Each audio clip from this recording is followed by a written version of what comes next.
I love this little collection of talks. Going to end next week. I want to encourage you to link into next week's talk. I don't normally do a teaser for the week ahead, but I'm so excited about the message next week and what it could mean for you and for us as a church and for the church in the world.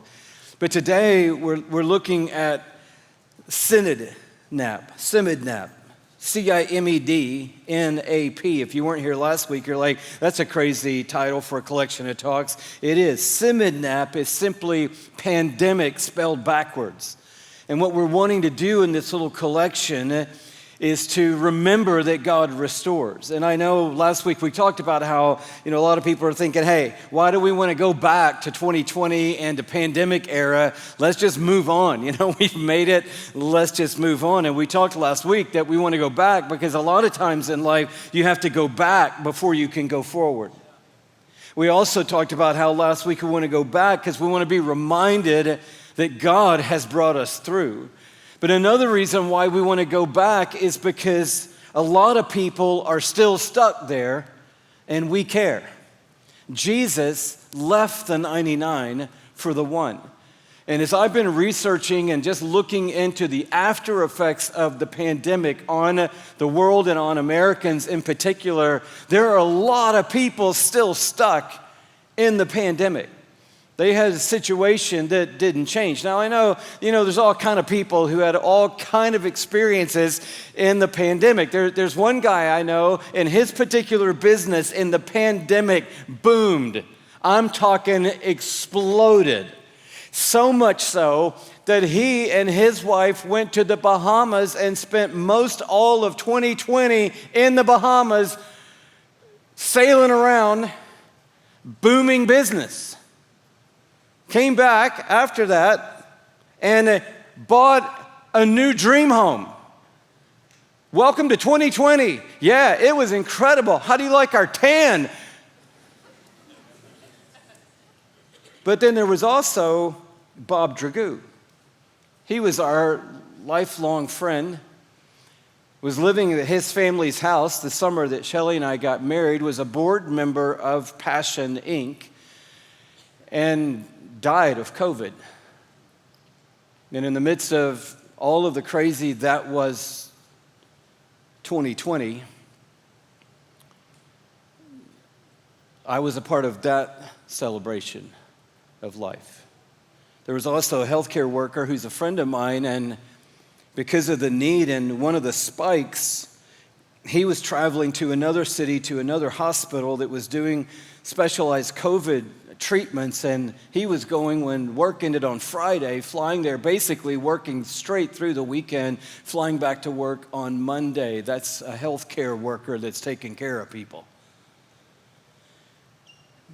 And he told me about the worst of it when coming into the building and going to the ICU where he was working, he literally had to step over all the body bags in the hallways on the floor. Some of them in closets, some of them in bathrooms, some of them in corners, everywhere, just stepping over body bags to get to the ICU to try to keep people from dying. He said to me, I think I still have PTSD from it. Weekend. Thinking about another person who was telling me about their friend who had a vaccine-related injury that has caused a domino effect of all manner of things in their life. And now this person is struggling while a lot of us are back on our feet and a lot of us are trying to forget about the past and a lot of us are like, I don't even want to think about it anymore. This person's still struggling to kind of move a few steps ahead. I think about my middle school buddy from last week. I've been thinking about him every day. Anybody been thinking about that kid this week? Praying for him. Don't even know where he is or who he is, but praying for so many like him, still recovering.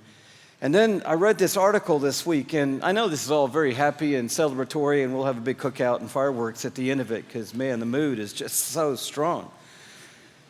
What a downer, right? It's true. I was reading this article and it said, we're through with COVID, but is COVID through with us? And I started reading about long COVID, and I know a guy that had long COVID, but I don't know a lot of people that are struggling with it personally. But then I started reading about the millions of people with long COVID. Not 100, but millions of people.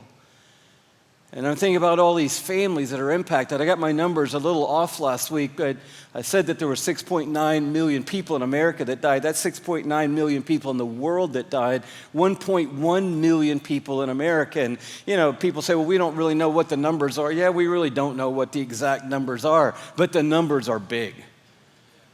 And that's a lot of families who are struggling. And what we're trying to say in these few messages together is that God is a restorer. And yes, a lot has been lost, but God is a restorer. We looked at this passage in Joel about the locust swarms, and then we looked at the promise in chapter 2 where he comes in verse 23 and says, "Be glad, O people of Zion, rejoice in the Lord your God.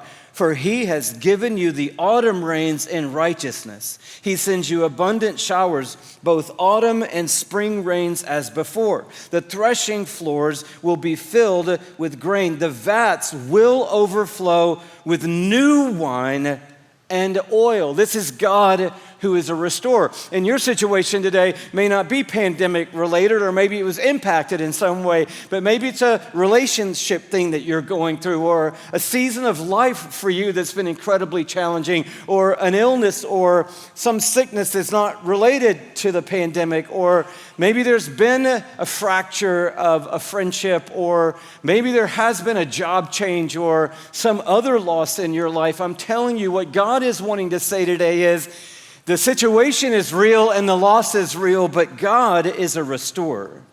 And he is in the process of renewing, in verse 25, what's been lost. He says, "I will repay you for the years the locusts have eaten." Anybody in the house today that knows what that's about, that you're looking back and it wasn't a day or a blip or a night or a weekend, there were a couple of years that got wiped out in your life?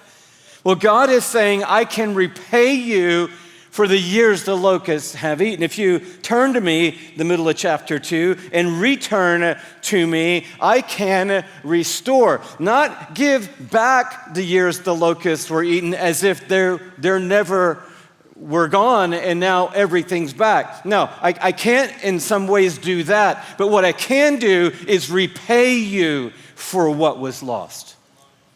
There was something lost, but that's not the end of the story.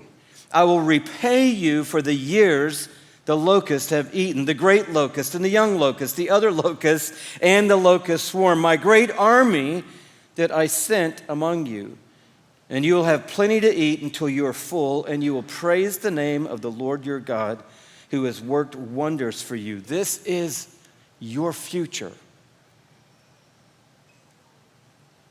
Look at the last verse. Then you will know that I am in Israel. You'll know that I'm in your midst. And that I am the Lord, your God. That there is no other, never again will my people be shamed.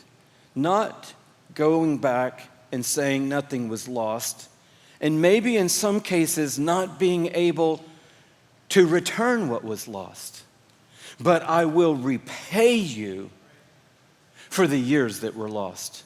In other words, there will be a threshing floor that is full. That means crops will have come in. There will be vats of new wine and vats of new oil. That means the olive tree will have blossomed and bloomed, and it means the vines will have grapes on them again. There will be a harvest. I will repay you for the years the locusts have eaten.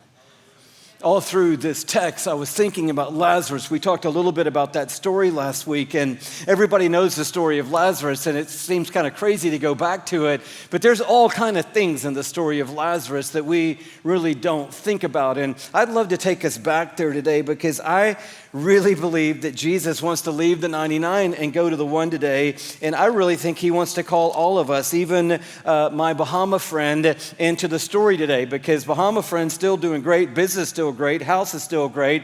2020 was the best tan he ever got, but at the same time, 2020 person now in 2023, and all of us in 2023 need to have the heart that says, if Jesus leaves the 99 for the one, I'll leave the 99 for the one. Is there somebody still suffering from the pandemic? Okay, who are they? Where are they? And what can I do? And how can I help?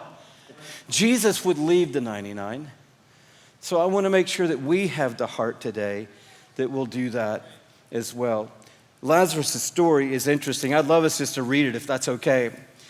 He begins in verse 1. It says, "Now a man named Lazarus was sick. He was from Bethany, the village of Mary and her sister Martha." Now we remember them. This Mary, whose brother Lazarus now lay sick, was the same one who poured perfume on the Lord and wiped his feet with her hair. Interesting that John wants to underscore the relationship, the closeness, the bond that this family has with Jesus and that they individually have with Jesus. So the sisters sent word to Jesus. They're thinking, okay, we're close and we're tight and Lazarus is sick, but Jesus is amazing, so we got to get word to Jesus. And they said, "Lord, the one you love is sick." When he heard this, Jesus said, "This sickness will not end in death." Can we just say that together? This sickness, say it with me, will not end in death. Now, did it end in death? Yes, he did die, but it didn't end in death. See what I'm saying? That there's things that are lost, but God has a way of repaying for the things that are lost. Now, this sickness is for God's glory, so that God's Son may be glorified through it. Now, let me just stop here and paint a little bit of a picture. Lazarus has a story going on, a big, important story. But at the same time, God has a story going on, not necessarily a bigger story than Lazarus, a more important story than Lazarus, but God has a story going on. And I just want us all to remember that today, because we normally only talk to God about our story that's going on, and we forget sometimes that every time we have a story going on, God has a story going on. And I don't know all of what God's story going on during 2020, 2021, and 22 was, but I know that while we had a story, God also had a story. Because God's running the world. He's sovereign and in control of this world. So we had a story, Lazarus had a story, but Jesus had a story. And so when he hears that Lazarus is sick, he goes, yeah, this sickness isn't going to end in death. By the way, this whole thing, this whole Lazarus story has a bigger purpose, and it's in my story that this story finds its ultimate purpose. Man, I just need to pause on that for a minute. Are we getting that? Not getting too many amens from that, but this is life-changing stuff. That our story, good or bad, finds its ultimate meaning and value and purpose in God's story that's going on around our story. Jesus said the sickness isn't going to end in death. It's for God's glory, so that God's Son may be glorified through it. Jesus loved Martha and her sister and Lazarus. Yet when he heard that Lazarus was sick, he stayed there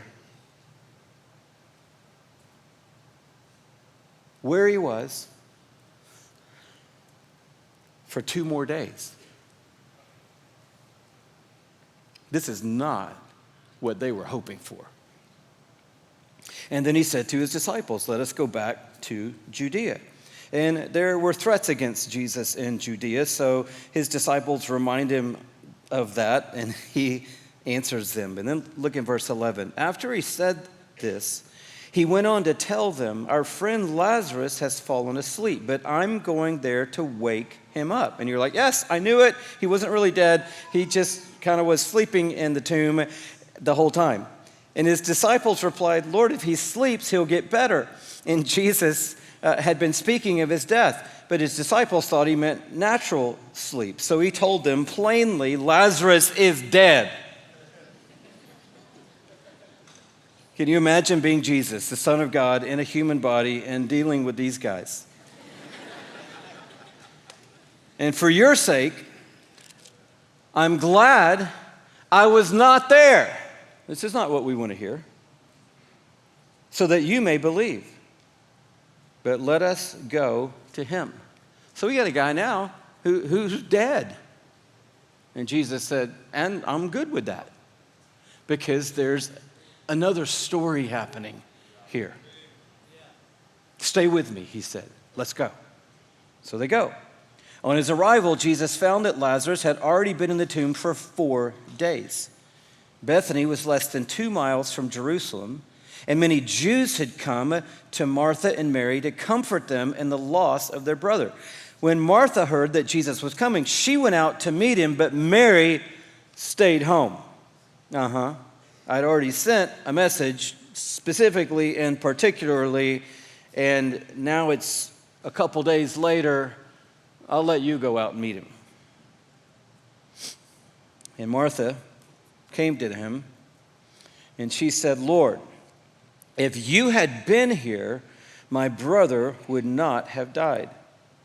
But I know that even now God will give you whatever you ask. In other words, I still think something could happen. And Jesus said to her, your brother will rise again. She answered, I know he will rise again in the resurrection of the last day. And he said, I am the resurrection and the life. He who believes in me will live even though he dies. And whoever lives and believes in me will never die. Do you believe this? That's a lot of believes. Yes, Lord, she told him. I believe that you are the Christ, the Son of God, who has come into the world. And after this, she had said this, she went back and called her sister Mary aside. The teacher is here, she said, and he's asking for you. When Mary heard this, she got up and quickly went to him. Now, Jesus had not yet entered the village, but was still at the place where Martha had met him. When the Jews who had been with Mary in the house, comforting her, noticed how quickly she got up and went out, they followed her, supposing she was going to the tomb to mourn there. When Mary reached the place where Jesus was and saw him, she fell at his feet and said, similar to her sister, Lord, if you had been here, my brother would not have died. When Jesus saw her weeping, and the Jews who had come along with her also weeping, he was deeply moved in spirit. And he was troubled. Where have you laid him, he asked. Come and see, Lord, they replied. And then verse 35, Jesus wept. Then the Jews said, see how he loved him. But some of them said, could not he who opened the eyes of the blind man have kept this man from dying? Jesus, once more deeply moved, came to the tomb. It was a cave with a stone laid across the entrance. Take away the stone, he said. But Lord, Martha replied, the sister of the dead man, by this time there's a bad odor, for he's been there 4 days. When Jesus said, did I not tell you that if you believed, you would see the glory of God? So they took away the stone, and then Jesus looked up and he said, Father, I thank you that you have heard me. I knew that you always hear me, but I said this for the benefit of the people standing here, that they may believe that you sent me. Story, move the stone, Big story. I need people here to get what's going on planet Earth right now. Story, I know he's been in there 4 days. Story, God loved the whole world so much that he sent his only son into the world, that the world might live through him. So, Father, I'm praying out loud right now so that they can hear what we're talking about and they can get in on the story that's happening here and not miss it because of the story that's happening here. When he had said this, he called in a loud voice, "Lazarus, come out." Whew. This is where the symphony rises up and the score really picks up pace. And everyone is just going, "Oh my word." And the dead man came out. The dead man came out. His hands and feet wrapped with strips of linen and a cloth around his face. But he's coming out. He's not coming out great, but he's coming out. He's not bounding out, "Yes, Lord," but he's coming out. He's not moving fantastic, but he's moving. He's not ready to do any massive movements, but he's breathing. And this is the heart of what God is wanting to plant in CIMEDNAP. Pandemic doesn't get the last word. Not in your life it doesn't if you are putting your hope and putting your trust in the God who restores and who pays back for the years that the locusts have eaten. And you may not be moving great right now, but you're moving. Come on, move something. Just move anything. Move a hand, nod, twist your head, do something. Just let me see. You're moving. Yeah, but we lost a lot. I know, but you're breathing. We're not moving super good. I know, but you're not in the tomb. And this is the picture that God is really wanting us to see inside the picture that he really wants us to see. Lazarus came out. Not great, not super strong, not with big, bravado, but he came out. And Jesus said to them, "Take off the grave clothes and let him go." Let him free. Unwrap this guy and let him free. And that's the story that God has for you. A couple of big takeaways. This is not just a Bible story, it's a human story. At the end of it, you're thinking everybody just was like, "Man, this is incredible. Good job. John, are you writing all this down? This is phenomenal. People will talk about this forever. People will be preaching about this on July 4th. Who knows when and where. This is just crazy." Another Bible story. Kids, here's Lazarus in the tomb. Now let's move the stone. Look, kids, Lazarus is coming out. This is not just a Bible story. This is a human story. So yes, there was big gain at the end of this story, but there was also big pain in this story. A brother died. A friend died. The community mourned. People were in tears. Emotions were wrecked. And now there's a living guy getting stuff unwrapped off of him. And everybody's like, "Whoa, whoa, whoa." Jesus didn't go around to every person and say, "I erase from your memory the fact that this dude died. I erase all the tears and all the pain and all the hardship and the night that you just laid on the ground in a pile of ashes and mourning. Poof, all gone, done. Look, he's coming out. Everybody's good." No, these are human beings. Talk about PTSD. On every side of this thing, people are like, "Oh, but okay, I need a minute. I'm going to need to go lay down because I've been in mourning for days now, and we've been praying and praying and praying for weeks now that he would get better. This whole thing, and now he's alive, and Whew. Can you imagine what you would have been through? You're like, I really never thought about it like that. I know, because we look at these like Bible stories and forget that they are human stories. All these people in this story were just like you. In fact, Lazarus, some traditions say he was 30 years old. 30. Can you just kind of changes it, doesn't it? Mary and Martha, I don't know, 28, 29, 31. These are not just like, characters. These are Jesus' friends.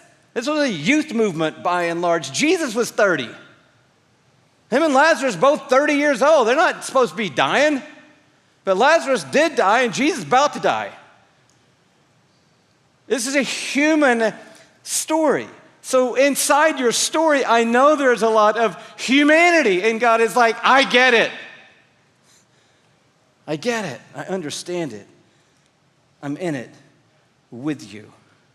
The second thing that I see in this story that I think I just want to highlight again today is that it's okay to not be okay. We did a whole message on that here, but I just like to say it again today. It's okay to not be okay. So if pandemic took some shots at you and some swings at you, and you're not just at your best form right now, it's okay. You can come to church and you don't have to go, no, I'm good. No, I'm good. Everything's good, good, all good. You can say, I'm not okay. I'm not in the tomb, but I'm not okay. I'm out, but I'm not moving real good. I am alive, but I am not like my best self yet. That's okay. As long as your story doesn't end with, I'm not okay, it's okay to not be okay. Now, if your story ends with, I'm not okay, that's not okay. But if your story doesn't end with, I'm not okay, that is okay. If your story is, I'm not okay, but I'll tell you, the one that called my name is okay. I'm not okay, but Jesus is okay. I'm not okay, but Jesus is okay. I'm not okay, but my Savior and my God is okay. I'm not okay, but He's good. And if He's good and I'm with Him, then me not being okay means that I am going to keep my eyes on Him until I am okay. And I do believe I'm going to be okay because He's okay. I'm not okay currently, but He's okay currently. So I know I'm going to be okay because He is okay. And it's okay to use the word if you'd only been there. Jesus didn't go, oh, Martha, come on, we're friends here. You can't doubt me. You can't be questioning my timing. And Mary shows up. If you'd just been here. He wasn't bothered by any of that. In that human story, he actually felt it, and then he wept. You're like, how could he get so emotional when he knew he was about to bring him out of the tomb? Why did he go, oh, I feel sad, but not too sad? Because they were broken down, and he loved them. And he didn't mind them saying, if you'd just been here, he'd still be alive. And so I just want you to know today, God doesn't mind your if, and He doesn't mind you not being okay as long as your not being okay isn't the end of your theology. And as long as you don't let pandemic steal away from you the end of that, which is I'm not okay, but Jesus is okay. The third thing, we've already talked about it, that's so powerful in here is that your pain moves God. I don't know, that's beautiful and mysterious, that your pain moves God. He was deeply moved, and He's deeply moved for you. He's not just sitting ambivalent somewhere in heaven. But the fourth thing is that Jesus is in your story. That's the most important thing of this story, is that Jesus was in the story. It didn't have to end this way. We don't know how it could have ended that way or that way or that way, but it's going to be okay because Jesus is in the story. And I just want to encourage somebody somewhere in the world today to make that your new confession. Hey, this whole thing is a wreck right now, but here's the thing. Jesus is in this story right now. It may not be a Bible story, but it's a human story, and you're in it, and He's in it with you. And if your trust is in Him, your confession needs to be, Jesus is in my story. Therefore, no matter what else is happening in the story, I believe that there is going to be something happening in the story that is going to be good and glorious in this story and from this story. And I'm just going to make a new confession. We are happy to share all the hard, but we forget to add, but Jesus.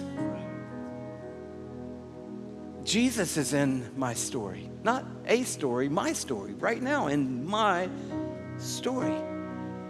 And you may have buried a loved one. You may have been a healthcare worker that absolutely went through an unimaginable time of stress. And maybe you do have PTSD because of the things you saw and the death that you saw and the hours that you labored. Another friend of mine was telling me about working in just like triage. Said all we were doing was just trying to keep people from dying. There was no what's happening, why is it happening? It was just, we're just trying to keep people from dying. And he said, and you know the crazy part of it? They ran out of all the stuff that you wear. And people were grabbing gowns out of the surgical unit and putting them on and taking duct tape and taping all the openings.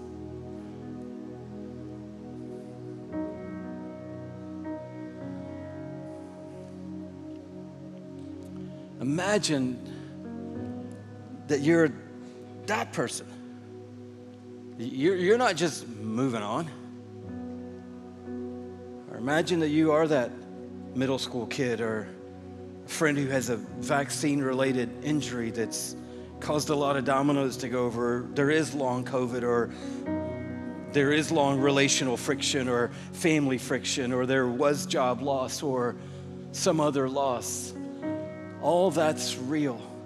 But don't forget who's in the story with you. And I'm telling you, if Jesus is in the story with you, the end of this story could blow your mind. And I think the last thing, just underscoring again today, that your restoration, your CIMEDNAP, is most likely a process. It's not some moment where everything just changes and that didn't happen and now everything is great. And that's true of other difficulties that people are in today. It's a process, and that process takes time. So I just say again today, give God time. Give him time. I was speaking at this conference a few years ago, and they'd only given me 15 minutes to speak. Imagine that. I'm not really sure why they even invited me. I said, hi, I'm Louie. That took longer than 15 minutes, and then I said, thanks for having me. And then I was overtime. And I was preaching up a storm, trying to get to the 15-minute mark, and I got there, and I was just almost ready to wind it down. And I said, I'm so sorry, I'm out of time. And this kind person, this only happened 2 times in my whole lifetime, so they're very vivid moments, and I prayed for more, but they just don't come. This nice gentleman sitting about 4 rows back, he said, give the man some more time. Like, this was a leadership event of very refined people, and I wasn't expecting that. Give the man some more time. I was like, can they do that? I mean, I don't know how powerful this man is. Did he charge something? Can that happen? No more time? Sorry, done. But I always remember that one encouraging moment. Give the man some more time. And I really feel like this has got to be our encouragement. Give God some more time. Give God a little more time. Yeah, but he didn't make it. He's a couple days late. He could have come when we called him. Just give him a little more time. and give yourself a little more time. Give God time, because it is a process. You don't get crops back overnight. That takes season. You don't get vineyards that produce wine even in 1 year. A vine takes a couple of years to produce good grapes. So the new wine in the vats could take several seasons to happen.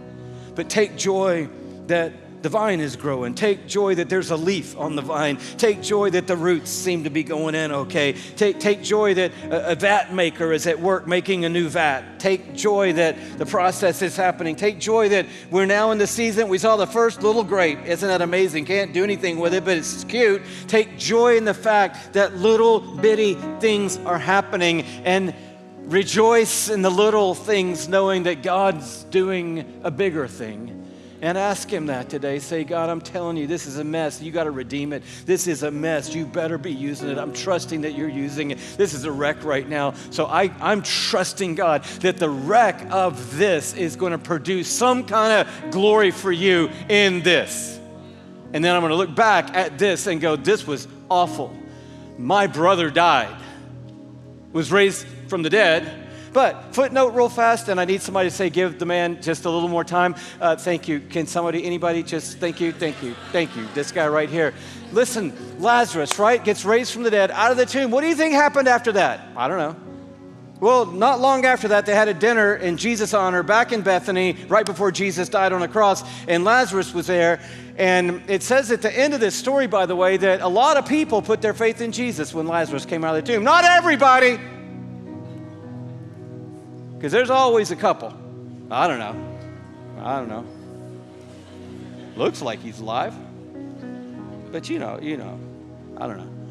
But a lot of people put their faith in Jesus because Lazarus. So much so, get ready for this, that the same religious leaders that were aiming to snuff out Jesus set their sight on Lazarus. And said, this guy is leading so many people to this guy. We got to snuff out this guy, but we also got to shut up this guy. And they aimed to kill Lazarus. I got my grave clothes off, but sadly now, I got a bullseye on my head. How great was that? I died, but I'm not dead, but I'm wanted. Whew! This is something. In church tradition, it's not in the Bible, but church tradition says that Lazarus actually became a refugee in Cyprus, where he lived out his life, led a church, and died. All because he'd been raised from the dead. Yeah, I can't go home. I got raised from the dead. People want me dead. Again. The guy that raised me from the dead. Crazy. See, it was all in the big story. It wasn't all in the little story. Give God some more time. And while you're giving him time, believe and trust and ask him, God, above all, use this story in the story to bring glory to you and point people to Jesus.